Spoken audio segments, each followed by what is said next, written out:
अमरावती लोकसभेवरून आजी माजी खासदार आमने सामने, अमरावतीवरचा दावा सोडणार नाही आनंदराव अडसूळांचा निर्धार, तर अडसूळ नवनीत राणांचा प्रचार करतील रवी राणांचा टोला। मावळ लोकसभेच्या जागेवरून महायुतीत तिढा, मावळसाठी बाळा भेगडेंना उमेदवारी देण्याची रवींद्र भेगडेंची मागणी, तर भाजपच्या रवींद्र भेगडेंचा श्रीरंग बारणेंना विरोध। राष्ट्रवादीने शिवाजी आढळरावांना आयात करू नये, त्याऐवजी मला संधी द्यावी अथवा भाजपला जागा सोडून महेश लांडगेंना शिरूर लोकसभेची उमेदवारी द्यावी, भोसरीचे माजी आमदार विलास लांडेंकडून अजित पवारांची कोंडी करण्याचा प्रयत्न। वर्ध्यात वंचित बहुजन आघाडीकडून लोकसभेसाठी संभाव्य उमेदवार जाहीर, वंचितकडून प्राध्यापक राजेंद्र साळुंखे यांच्या नावाची संभाव्य उमेदवार म्हणून घोषणा।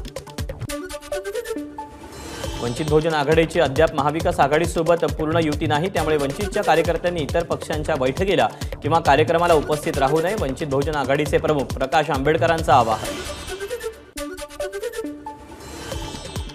येत्या 2 ते 3 दिवसात प्रकाश आंबेडकरांशी जागा वाटपासंदर्भात चर्चा होईल, 6 मार्चपर्यंत जागा वाटपाचा तिढा सुटेल, विजय वडेट्टीवारांची प्रतिक्रिया। माझी विचारधारा काँग्रेसची असून मी काँग्रेस सोडणार नाही, पक्षबदलाच्या चर्चेला आमदार संजय जगताप यांचा पूर्णविराम। मनोज जरांगे आज बीड आणि धाराशिवच्या दौऱ्यावर, मराठा आंदोलनासंदर्भातील पुढच्या वाटचालीबाबत मराठा बांधवांची चर्चा करणार। आम्ही काही न करता आमच्या मागे एसआयटी लावत असाल तर आत्महत्या केलेल्या मराठा बांधवांचे कुटुंबीय सरकारविरोधात 302 चे खटले दाखल करतील, मनोज जरांगेंचा इशारा। सरकारनं मराठा समाजाला फसवण्याचं काम केलं, मराठा समाजाला विरोध करणाऱ्याला निवडणुकीत आडवा करा, विरोधी पक्षनेते विजय वडेट्टीवारांचं आवाहन। सोलापुरातील कोंडी ग्रामस्थांची मराठा आरक्षणासाठी सामूहिक शपथ, फडणवीस भाजपमध्ये असेपर्यंत भाजपला तसंच त्यांच्या सहकारी पक्षाला मदत न करण्याची घेतली शपथ। उपमुख्यमंत्री देवेंद्र फडणवीसांना जीवे मारण्याची धमकी देणारा अटकेत, आरोपी किंचक नवलेला 7 मार्चपर्यंत पोलीस कोठडी। केंद्रीय गृहमंत्री अमित शहा 5 आणि 6 मार्चला महाराष्ट्र दौऱ्यावर, महाराष्ट्रातील जागा वाटपाचा तिढा सोडवणार, 5 तारखेला शहांचा छत्रपती संभाजीनगर, अकोला, जळगाव दौरा। छत्रपती शिवरायांचं चरित्र महाराष्ट्राला शिकवण्याची गरज, राजांचे सेनापती अंगरक्षक वकील मुस्लिम होते, त्यांनी कधीही मुस्लिमांना विरोध केला नाही, अबू आझमींचं वक्तव्य। शेतकरी रस्त्यावर उतरणार नाही, आत्महत्या करणार नाही याची गॅरंटी पंतप्रधान मोदी का देत नाहीत, अकोल्यामध्ये शेतकरी संघर्ष पदयात्रेच्या समारोपावेळी नितीन देशमुखांचा हल्लाबोल। मातोश्रीपासून काही मीटरच्या अंतरावर शिंदे गटाचा बॅनर, आगामी निवडणुकीसाठी शिंदे गटाची बॅनरबाजी, विभाग प्रमुख कुणाल सरमळकर यांनी बॅनर लावल्याची माहिती। भिवंडी लोकसभा मतदारसंघाचे काँग्रेसचे उमेदवार दयानंद चोरगे संतप्त, दिल्लीत काँग्रेस अध्यक्ष मल्लिकार्जुन खरगेंची भेट घेऊन चोरगेंनी पटोलेंची तक्रार केल्याच्या बातम्या पसरवल्यानं चोरगे संतप्त। आमदार गणपत गायकवाडांच्या पत्नी राजकारणात सक्रिय, सुलभा गायकवाडांच्या हस्ते अनेक विकास कामांचं भूमिपूजन।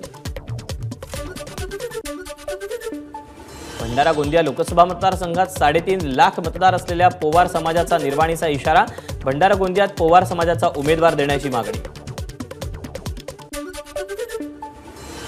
पोलीस भरतीमध्ये 8,000 मुलांना सरकारनं वेटिंगवर ठेवलं, नवीन भरती करणार असाल तर आम्हाला भरती करा, विद्यार्थ्यांची खासदार सुप्रिया सुळेंकडे मागणी। बारामतीत शरद पवार यांच्या गोविंदबाग निवासस्थानी जनता दरबाराला गर्दी, पुणे जिल्ह्यातील पुरंदर तालुक्यातील ग्रामस्थ शरद पवारांच्या भेटीला। लोकसभा निवडणुकीच्या पार्श्वभूमीवर विधानसभा अध्यक्ष राहुल नार्वेकरांची वरळीतील बीडीडी चाळीतील रहिवाशांना भेट, दक्षिण मुंबईतून नार्वेकरांना उमेदवारी मिळण्याची शक्यता। कुलवाईपासून ते दहिसरपर्यंतच्या सर्व पोलीस बांधवांना हक्काची घरं मिळवून देणार, विधानसभा अध्यक्ष राहुल नार्वेकरांची घोषणा। लहुजी साळवे यांचा स्मारक मंजूर करण्यात तिन्ही नेत्यांचा हात, मंत्री चंद्रकांत पाटलांची माहिती, तर समाजाच्या हितासाठी सरकारचं काम, चंद्रकांत पाटलांची प्रतिक्रिया। कोकणात शिंदेंच्या शिवसेनेला धक्का, रत्नागिरी जिल्ह्यातील हर्णे जिल्हा परिषद गटातील शेकडो कार्यकर्त्यांचा ठाकरे गटात प्रवेश, संजय कदम, विक्रांत जाधव उद्धव ठाकरेंच्या पक्षात। मातृतीर्थ ते शिवतीर्थ मुक्त संवाद अभियानाचा आज समारोप, या निमित्तानं सुषमा अंधारे आणि कार्यकर्ते शिवतीर्थावर बाळासाहेबांच्या समाधीस्थळी जाऊन अभिवादन करणार। लोकभारतीचे कपिल पाटील यांच्या नेतृत्वाखाली धारावीत संयुक्त समाजवादी संमेलनाचं आयोजन. उद्धव ठाकरे सभेला संबोधित करणार. डोंबिवलीच्या कोळेगाव इथं आज शासन आपल्या दारी कार्यक्रमाचं आयोजन. मुख्यमंत्री आणि उपमुख्यमंत्र्यांसह शंभूराज देसाई, रवींद्र चव्हाण आणि श्रीकांत शिंदे राहणार उपस्थित. डोंबिवलीत आज शासन आपल्या दारी कार्यक्रम असल्यानं शिळफाटा रोड अवजड वाहतुकीसाठी सकाळी 5 पासून रात्री 11 वाजेपर्यंत बंद. नाशिकच्या जिल्हाधिकारी कार्यालयासमोर सुरू असलेल्या शेतकरी आंदोलनाचा 7वा दिवस. आतापर्यंत झालेल्या 5ही बैठका निष्फळ. सोमवारी पुन्हा जिल्हाधिकाऱ्यांसोबत बैठकीचं आयोजन.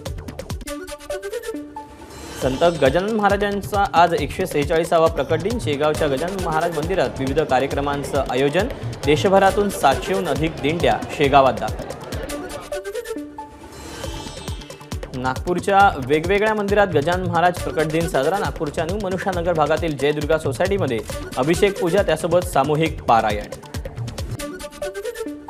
अमरावती जिल्ह्यातील दर्यापूरमध्ये रांगोळीतून साकारले गजानन महाराज. रांगोळी साकारण्यासाठी रेवस्कर हिला लागला 15 तासांचा कालावधी. मराठवाडा, विदर्भ आणि मध्य महाराष्ट्रात आज पावसाची शक्यता. तर मुंबई, नवी मुंबई, पालघरसह ठाणे जिल्ह्यात देखील काही ठिकाणी तुरळक पावसाचा अंदाज.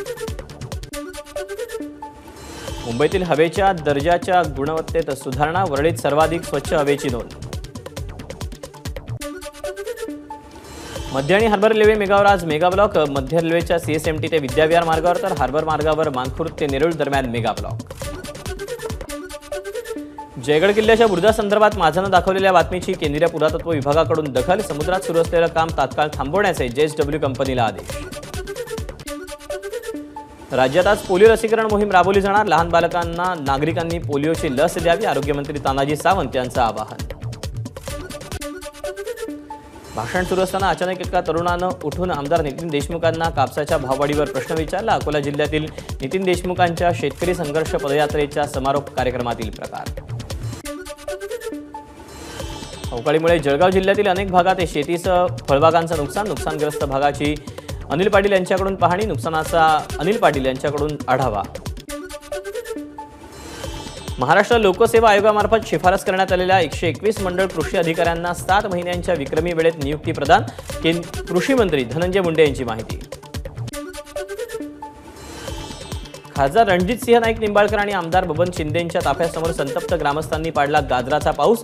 पंढरपूरच्या माढा तालुक्यातील दौऱ्यावेळची घटना. वाशिम शहरामध्ये 4 मार्चला शिवरायांच्या अश्वारूढ पुतळ्याचं मुख्यमंत्री एकनाथ शिंदे, छत्रपती संभाजीराजे आणि महादेव जानकर यांच्या उपस्थितीत अनावरण. खासदार भावना गवळींची माहिती. मुंबईमध्ये 5 मार्चला MIMची बैठक. MIMच्या बैठकीमध्ये लोकसभा निवडणुकीसंदर्भात चर्चा होणार असल्याची माहिती. भिवंडीतल्या संकेत भोसले तरुणाच्या हत्येच्या निषेधार्थ नाशिकमध्ये भीमसैनिकांचा कॅन्डल मार्च. घटनेतील फरार आरोपींना अटक करून फाशीची शिक्षा देण्याची मागणी. रायगडच्या उसडी गावाजवळच्या टोलनाक्यावर आमदार महेंद्र दळवींच्या गाडीला अपघात. दुचाकीस्वार आणि दळवींच्या कारची समोरासमोर धडक. दुचाकीस्वाराचा मृत्यू, तर आमदार दळवींनाही दुखापत. कल्याण डोंबिवली महापालिकेच्या 12वे घनकचरा प्रकल्पातील कचऱ्याला भीषण आग. अवघ्या काही वेळात आगीचं रौद्ररूप. चीनमधून पाकल्या जाणारे अणुसाहित्य जप्त. हे संशयास्पद साहित्य भारतीय किनारपट्टीवर सापडलं. 22,180 किलोग्रॅम साहित्याचा साठा मुंबईच्या समुद्रात सुरक्षा यंत्रणांनी पकडला. भंडारा जिल्ह्यात हातभट्टीवर मोहफुलाची दारू विकणाऱ्या व्यक्तीवर MPDA अंतर्गत कारवाई. जिल्हाधिकाऱ्यांच्या आदेशानं MPDA अंतर्गत जिल्ह्यात चौथी कारवाई. ABP माझा, उघडा डोळे बघा नीट.